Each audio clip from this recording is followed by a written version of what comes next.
Milan sepertinya benar-benar serius untuk membentuk tim yang lebih kuat. Meski sempat dicemooh karena menjual Sandro Tonali, namun manajemen dan pelatih pada akhirnya pelan-pelan mulai menunjukkan rencana mereka untuk mengarungi musim depan. Ya, dengan hasil penjualan Tonali, Milan berhasil mengumpulkan pemain murah yang dinilai cocok dengan kebutuhan tim. Terkhusus di lini depan, keberadaan Christian Pulisic yang ditebus dari Chelsea senilai 22 juta euro diprediksi akan memberikan impact nyata. Dan kini Milan tinggal mencari satu penyerang lagi untuk menciptakan trio full speed. Sekaligus mengubah stigma tim gerasak gerusuk yang selama ini disematkan ke tim merah hitam.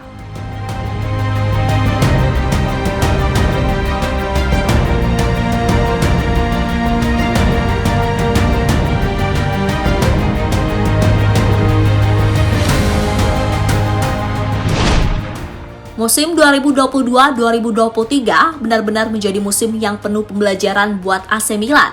Kendati berhasil lolos sampai semifinal Liga Champions, namun pada akhirnya itu kian membuka bagaimana kelemahan Milan khususnya di sektor depan. Terlebih, Milan dianggap sebagai tim gerasak-gerusuk yang cuma modal hoki bisa lolos sampai ke semifinal. Akan tetapi segalanya mungkin bisa saja berubah di musim depan.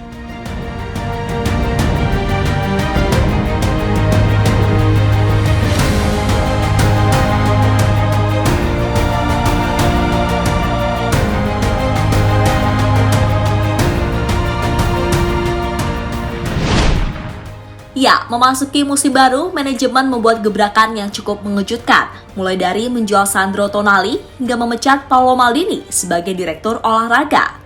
Awalnya, keputusan dari Gary Cardinal itu mendapat beragam hujatan. Tapi sekali lagi, orang kaya asal Amerika itu jelas tak ngasal dalam membuat keputusan.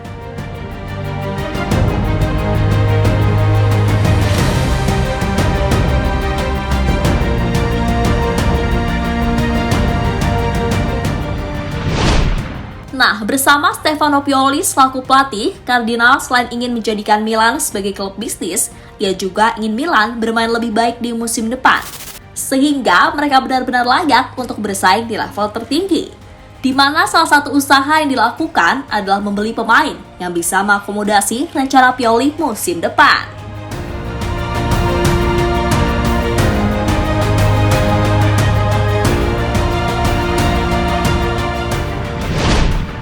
Mungkin keputusan menjual Tonali bisa dibilang cukup mengkhawatirkan. Pasalnya, pengganti yang datang ketika itu adalah Ruben Loftus-Cheek yang dianggap tak punya kualitas sepadan. Namun terlepas dari pembelian tersebut, Pioli pastinya punya rencana mengapa ia memilih Loftus-Cheek sebagai pengganti. Memang pemain asal Inggris itu dinilai punya kualitas biasa saja di EPL, namun gaya bermainnya dianggap cocok untuk Liga Italia. Terlebih, ia juga pemain yang bisa bermain di beragam posisi. Selain itu, Milan juga selangkah lagi berhasil mengamankan Tijani Reinders dari AZ Alkmaar. Gelandang keturunan Indonesia berusia 24 tahun itu diprediksi akan membentuk kemitraan kuat dengan Loftus-Cheek dan Ismail Bennacer di lini tengah. Ya, bila nantinya Loftus-Cheek dan Bennacer akan berperan lebih dalam menjaga kedalaman, Tijanilah yang akan berperan dalam urusan membantu serangan. Permainan yang stylish serta kreatif dinilai cocok untuk AC Milan. Hal itu dibuktikan di AZ Alkmaar dengan mengemas 7 gol dan 12 assist musim lalu.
Nah, bila itu di lini tengah, maka lini depan keberadaan Christian Pulisic akan jadi nilai tambah.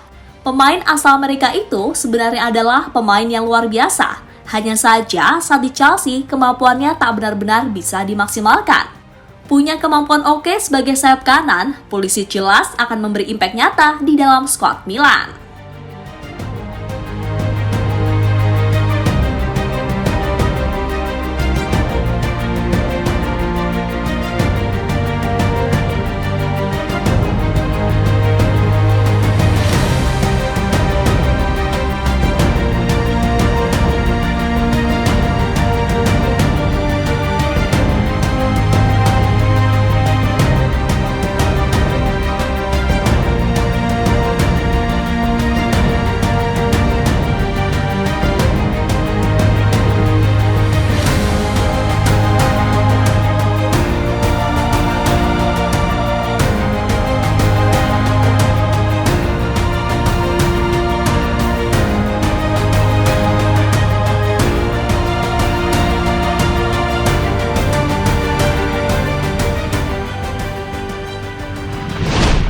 Nah, bila semua berjalan lancar, Milan tinggal butuh satu sosok penyerang bertipe goal getter untuk bisa mengisi pos lini serang. Sebab bagaimanapun, mereka tak bisa terus mengandalkan Oliver Giroud yang kian menua dan melambat. Maka Mehdi Taremi kemungkinan akan jadi opsi utama. Selain harganya yang cuma 20 juta euro, Taremi ini bisa terbilang underrated sebagai penyerang. Selama membela Porto, pemain asal Iran itu mampu mengemas 80 gol dan 49 assist dari 147 penampilan. Jelas dengan catatan semacam itu, inilah saatnya ia naik kelas ke kompetisi yang lebih tinggi. Dan dilihat dari gaya bermainnya, Taremi jelas sangat cocok dengan Milan. Ia cepat, kuat, dan pintar dalam membaca permainan.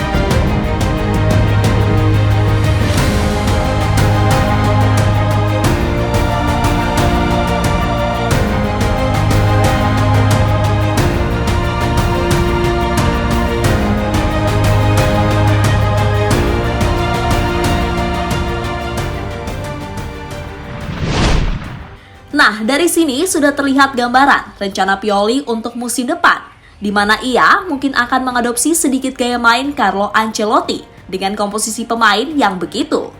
Maka besar kemungkinan Pioli akan memainkan pola 4-3-3. Duo back Malick Thiaw dan Fikayo Tomori kemungkinan akan jadi pilihan utama untuk memberi perlindungan kepada Mike Maignan di depan gawang.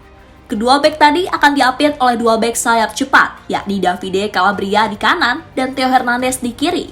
Sedangkan pos 3 gelandang akan diisi oleh Ismail Bennacer, Loftus-Cheek, dan Tijani Reinders. Nah, di lini serang, Pioli akan bermain full speed dengan mengandalkan Rafael Leao di kiri serta Christian Pulisic di kanan. Keduanya akan berkolaborasi dengan Mehdi Taremi yang akan bermain di pos nomor 9. Jelas dengan skema semacam itu, Milan akan bermain dengan pakem baru. Dan melihat rata-rata usia pemain yang masih muda, maka siap-siap saja bek-bek lawan, khususnya di Serie A, bakal ngacir. Apalagi jika nantinya aturan offside baru diterapkan. Wah, ngeri deh.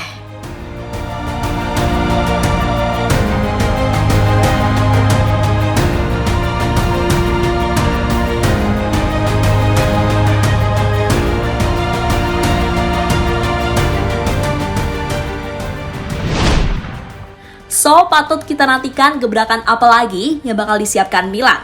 Sebab bagaimanapun, Milan sepertinya belum ingin berhenti memburu pemain guna menambah kedalaman skuad. Masih ada pemain seperti Daichi Kamada dan Alvaro Morata yang juga masih dalam proses negosiasi. Untuk itu menarik melihat bagaimana perjalanan AC Milan di musim depan.